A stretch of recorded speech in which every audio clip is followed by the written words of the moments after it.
श्री सद्गुरू ब्रह्मचैतन्य गोंदवलेकर महाराज यांचे 1 मार्चचे प्रवचन. प्रापंचिक माणसाची स्थिती कशी असते? सर्व संतांनी भवरोगावर खात्रीचे औषध सांगितले आहे. सर्व संत आपापल्या परीने मोठेच आहेत, पण त्यातल्या त्यात समर्थांनी आपली जागा न सोडता विषयी लोकांचे चित्त कुठे गुंतले असते हे पाहिले आणि मगच रोगाचे निदान केले. आमचा मुख्य रोग संसार दुःखाचा असून तो सुखाचा आहे असे वाटते हा आहे. रोग कळून आला, पण औषध जर घेतले नाही तर तो बरा कसा होणार? रोग असेल तसे औषध द्यावे लागते.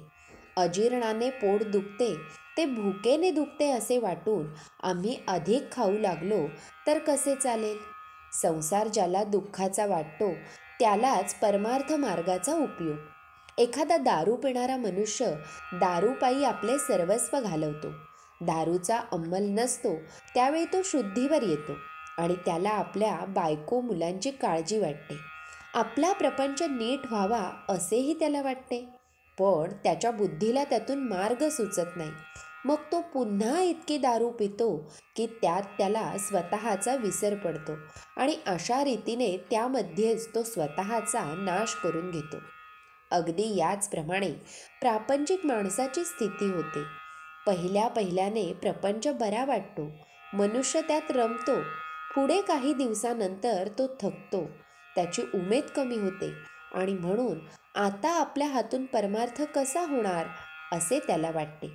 पण नंतर तो पुन्हा जोराने प्रपंच करू लागतो आणि शेवटी हीन अवस्थेत मरून जातो. जो जगाचा घात करतो तो एका दृष्टीने बरा, कारण जग स्वतःला सांभाळून घेईल. पण जो स्वतःचा घात करून घेतो त्याला कोण सांभाळणार? तो फार वाईट समजावा. केवळ प्रापंचिक हा असा आत्मघातकी असतो. खोटे कळूनही त्यात सुख मानून तो राहतो आणि देवाने जे निर्माण केले ते माझ्या सुखाकरिताच केले असे समजून मरेपर्यंत त्यातच गुरफटून जातो. मनुष्य तेच करीत असून सुद्धा त्याला त्याचा कंटाळा कसा येत नाही? कालच्या गोष्टीच आपण आज करतो. आपल्या लक्षात जरी आले नाही तरी त्या गोष्टी झालेल्याच असतात. तेच ते जेवण, ती नोकरी, तोच तो पैसा मिळवणे, सगळे तेच असे असताना माणसाला कंटाळा का येऊ नये? याचे कारण असे आहे की विषय अत्यंत गोड तरी असला पाहिजे किंवा हावेला तृप्ती तरी नसली पाहिजे. या 2 कारणांपैकी दुसरे कारणच खरे आहे. आपली हाव पुरी झाली नाही हेच खरे आहे. विषयामध्ये सुख आहे ही आपण कल्पना केली, त्याचा अनुभव अनेक वेळा घेतला, तरी अजून आपली कल्पना ही खरी की खोटी हे आपल्याला कळत नाही, हे मात्र और आहे. श्रीराम समर्थ. जो मनुष्य प्रपंचातला आपला अनुभव जमेच धरत नाही तो कशानेच शहाणा होत नाही. श्री सद्गुरू ब्रह्मचैतन्य गोंदवलेकर महाराज की जय.